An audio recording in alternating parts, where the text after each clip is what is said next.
Subscribe करें और देखें एक दिल दहला देने वाली हॉरर स्टोरी और बेल आइकॉन प्रेस करना ना भूले।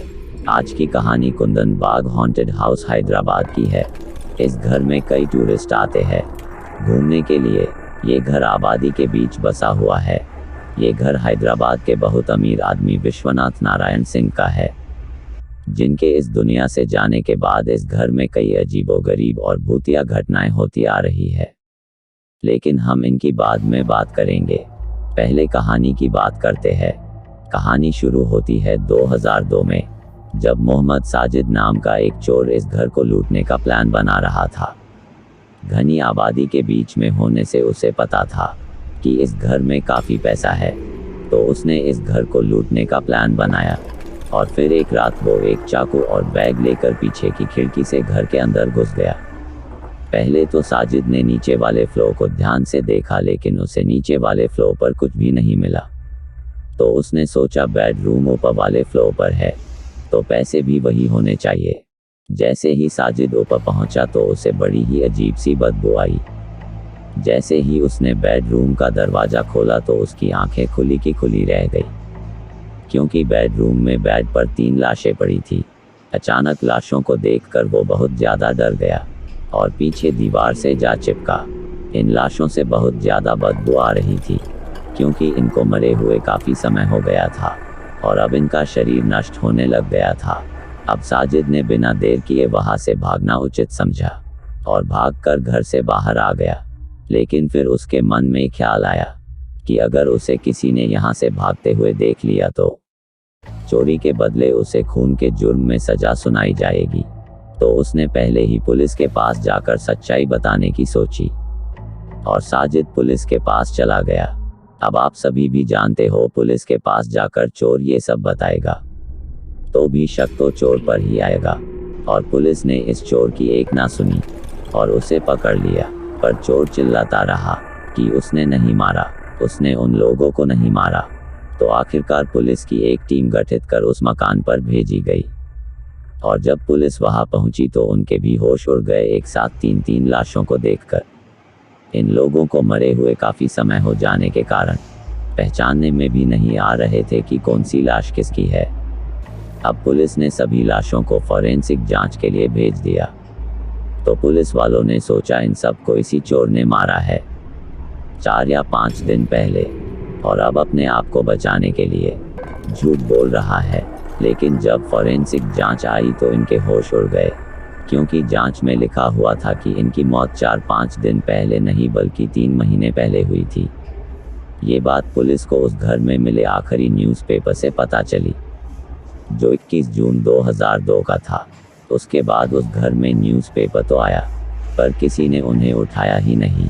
लेकिन अब भी पुलिस के सामने ये पहेली थी कि इनकी मौत कैसे हुई। तो पुलिस ने इनके घर की अच्छे से जांच पड़ताल की तो पाया कि इनकी मौत जहर के कारण हुई है। लेकिन जांच पड़ताल के दौरान पुलिस को इस घर में कुछ ऐसा भी मिला जैसे किसी ने इस घर पर काला जादू किया है।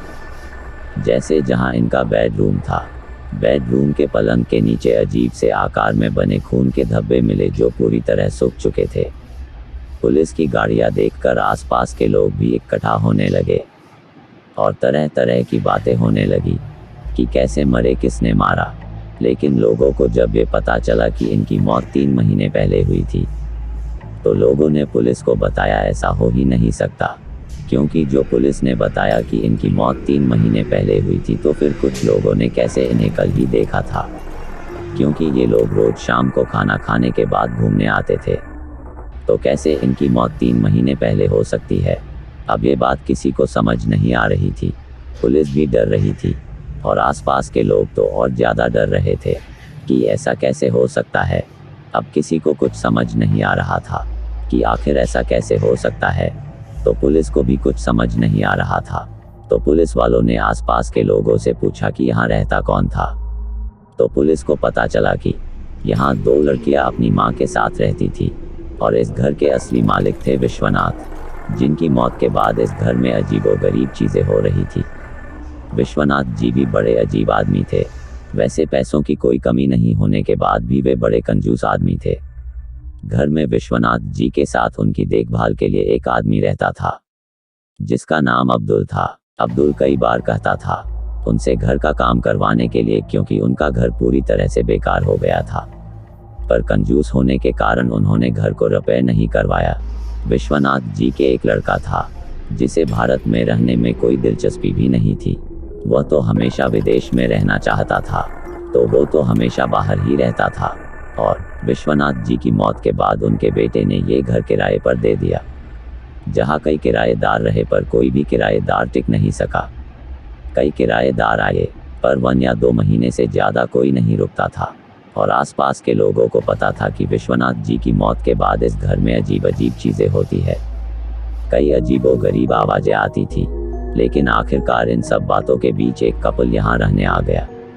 इनको ये नहीं पता था कि इस घर में अजीब अजीब चीज़ें होती है। शुरू में दोनों खुश थे, पर जैसे जैसे दिन गुजरे लड़की की दिमागी हालत खराब होने लगी। लड़के को शुरू में लगा कि नई नई शादी की वजह से ऐसा हो रहा है, तो उसने सोचा जैसे बच्चे होंगे उसकी हालत ठीक हो जाएगी। नहीं, पर ऐसा कुछ भी नहीं हुआ। थोड़े दिनों बाद लड़की की हालत और भी खराब हो गई थी। अब इन दोनों के 2 बेटियां पैदा हो गई, पर उसकी हालत ठीक नहीं हो पा रही थी। तो इस बाप ने लड़की को अपनी बेटियों के साथ इस घर में ही छोड़ दिया और तलाक लेकर हैदराबाद में ही और जगह चला गया, जिससे लड़की की हालत बद से बदतर हो गई और वह रात में पागलों की तरह इस घर के चक्कर लगाने लगी। तो कभी हाथ में मोमबत्ती लेकर घर में घूमने लगती, कभी उसकी बेटियों के हाथ पर खून लगा रहता, तो कभी वे घर को एक टकटकी लगाकर देखती रहती, जैसे वे किसी को देख रहे हो। बल्कि एक दिन एक पड़ोसी ने तो एक दिन इस औरत को अपनी गाड़ी के पास देखा था, जहां औरत कार में बैठे बच्चों की तरफ देख रही थी, जैसे कोई उसके सामने खड़ा हो, और अपना सिर घुमा रही थी। मैं बता नहीं सकता आपको ये सब असल में जिन्होंने देखा होगा उनकी क्या हालत हुई होगी। ऐसा हम सब केवल फिल्मों में देखते हैं, असल जिंदगी में ऐसी कल्पना से ही दिल में डर बैठ जाता है। तो इन आसपास के लोगों के बयानों को सुनकर पुलिस इस नतीजे पर पहुंची कि इस घर में रहने वाले लोगों की मानसिक स्थिति सही नहीं थी और इन तीनों ने प्रेषम में आकर आत्महत्या की है, जबकि आसपास के लोगों ने कुछ अलग अलग भी बताया था। और इस घटना के बाद कुंदन बाग का ये घर लोगों के लिए टूरिज्म पैलेस बन गया, जहां आसपास के राज्यों के अलावा विदेशों से भी लोग इस घर को देखने आते हैं कि आखिर यहाँ हुआ क्या था। कई लोग इसे भूतिया कहानी भी बताते थे, लेकिन फिर एक कंपनी इस घर को खरीद लिया और यहाँ काम करने के लिए कुछ इंजीनियर को भेजा। तो जैसे ही इंजीनियर यहाँ रहने लगे, तो रात के समय उनके साथ अजीब अजीब चीज़ें होने लगी। एक इंजीनियर तो बहुत ज़्यादा बीमार हो गया। जिस मैप घर के नक्शे के लिए ये लोग बना कर लाए वो फट गया, और एक दिन सुबह इन्हें कुछ ऐसा दिखा जिसके बाद इन्हें यहाँ से भागना पड़ा। घर की दीवार पर इन्हें एक अजीब सा सिंबल बना दिखा, जिसके बाद से यहाँ अब तक कोई भी काम नहीं हुआ और अब ये जगह लोगों के लिए टूरिज्म पैलेस की तरह है। यहाँ कई घोस्ट हंटर भी आए, पर उन्हें भी कुछ ऐसा नहीं मिला। अब यहाँ सब शांत है और आसपास के लोग भी शांति से रहते हैं। तो आप बताओ, आप क्या सोचते हो कुंदन बाग के इस घर के बारे में? कमेंट में अपनी राय जरूर दें।